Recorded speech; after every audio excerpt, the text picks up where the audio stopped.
Howdy, and welcome to Brook and Tool Garage. If you're just now joining in, then you'll see that I have this 3/4 ton Dodge truck behind me. It's 1973, got a 360 I built that I put down in there, and I'm trying to get everything going. Now this is an old farm truck, so there's a lot that I've been going over and trying to fix. One of those things was wiring. I just got all the wiring out, and I just put my custom engine run harness in there that I built on the channel. Right now, this week, the next thing I'm going to be getting into is the fuel system. I'm installing an electric fuel pump on it, and I need to get a gas tank in there, a good clean gas tank in there, run all the fuel lines and run all the lines, the electrical lines to that pump and everything else that goes along with it.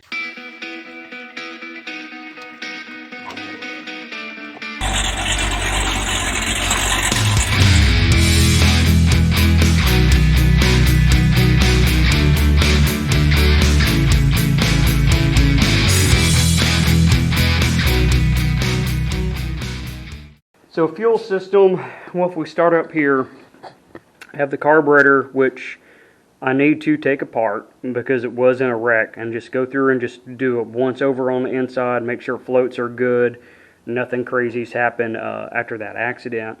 And I'm going to keep my inlet right there. I'm going to keep that on that side and then bring the fuel line somewhere around through here. And I need to mount a fuel pressure regulator somewhere in here. That's what I get to figure out. Run the fuel lines down along the frame. So I've got a couple of options. So I can cross over by the starter, or I can come down on this side of the frame and find a hole and snake it through. Something like that. I haven't figured that out yet because I haven't started it. One of the other major components is the fuel tank. Coming to the sun. The fuel tank. So I'm using a shadow over my fuel tank. So I got the stock tank right here, and it had some issues with sealing. So the little gas tank silicone, whatever stuff was used on there, and it made a real bugger to get all that stuff out. But I did get it out, and I have, well, stuff in there, as you probably heard. So you can still see the seal right there, around there. I do have a new seal for the inlet. I am looking at the threads and everything look good. I'm trying not to go in and do just a full-on restoration. I want something kind of a little bit more quick and easy, and then I come through and do restoration later. Getting caught up in the restoration little loop right there, getting caught up in the restoration going down the rabbit hole there, can lead me to being months before I even start the engine. And the goal here is to get the engine started, get it broke in, then get the truck some moving on its own power.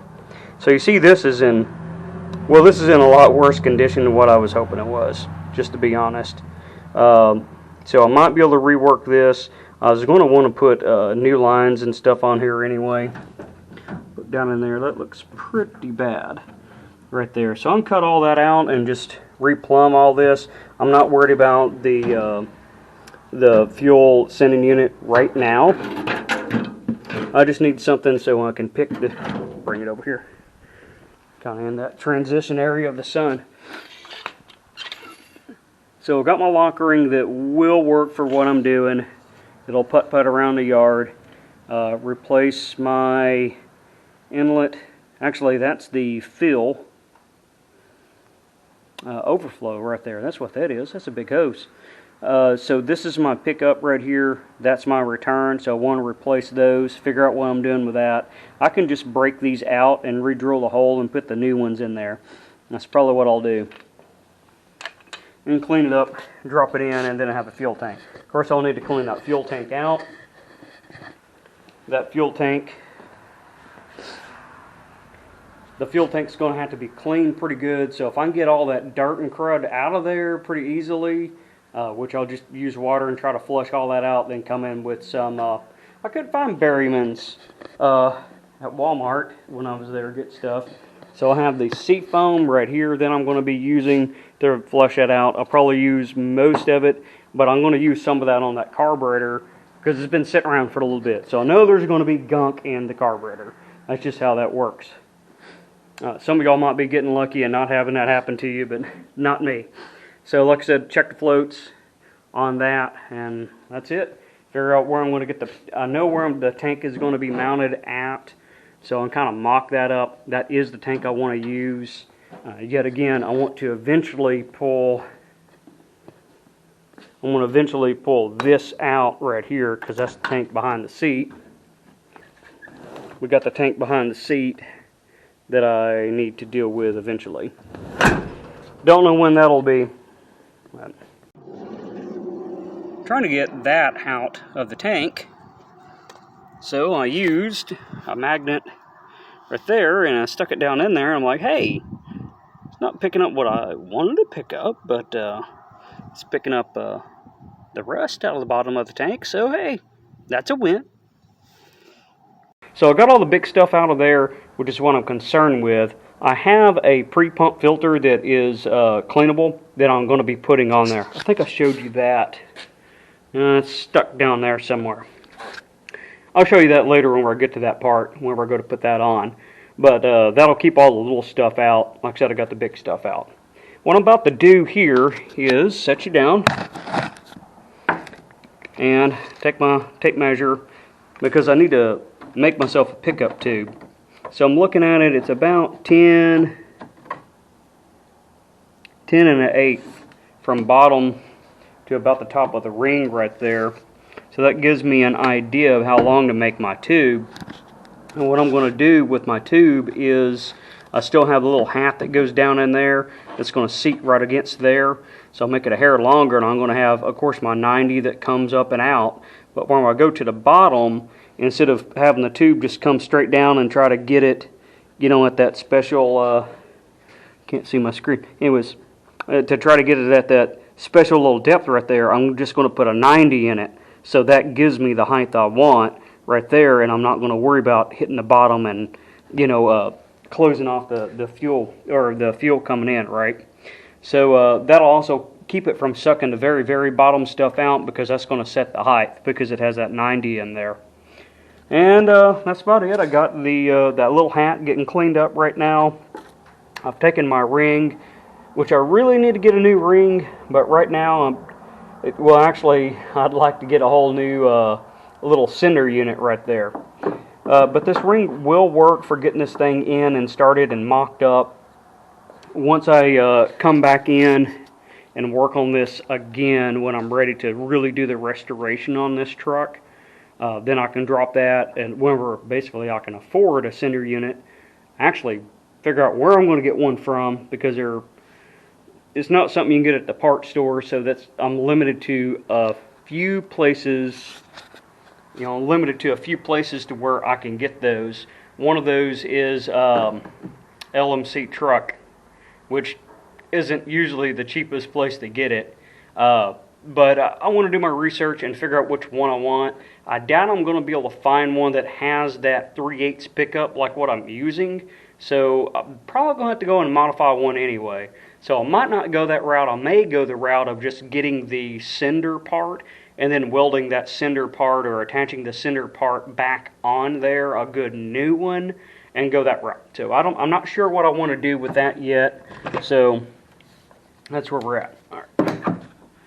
So like you can see, there's a little specks of stuff in there, but that's nothing really to worry about. I might take my magnet down in there and fish some more of that rust out, but that's nothing too major. It's not going to clog anything up, not going to clog a filter up or anything like that. Like I said, I've got the thing that I can change out anyway.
Okay.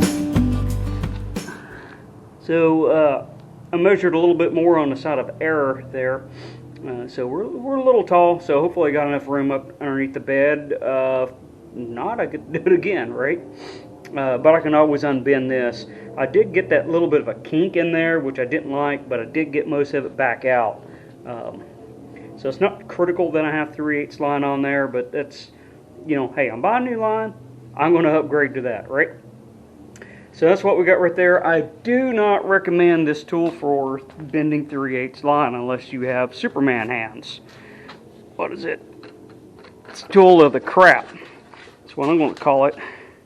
And it's not that the tool itself is bad. For 3/8 line, at least I would need handles that come out a lot further, right? So you saw me cranking on it with this. So I'm missing a little thing in there for my fill tube to bolt onto. So that's something I'll have to get off Herald Original next time I'm down. Looks like it's just something that bolts right in there. Can you see the... I don't have anywhere to mount that to. And so one little thing, about to get the straps on there, which should fit. Looking at the mounting, how they go on. So hopefully this works.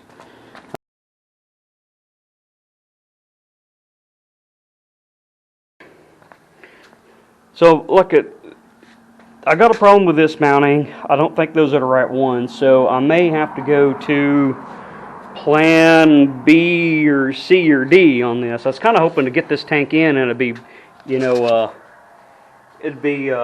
you know, at least 80% right. It's going to be the tank I was going to use anyway, whether I'd have to do a couple things later on with it or not. I don't know. I don't know if I'm going to use that tank or not. I mean, maybe eventually. What I'm going to have to do is go get Herald Original, go down there to the other shop. There's a lot of work to be done on that truck to get the bits and pieces out of there. That tank I remember had been broke.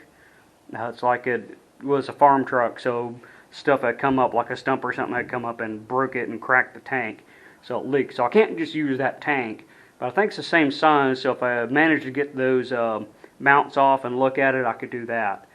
However, that does me zero good here and right now. So I got to think on what I'm going to do for a fuel system.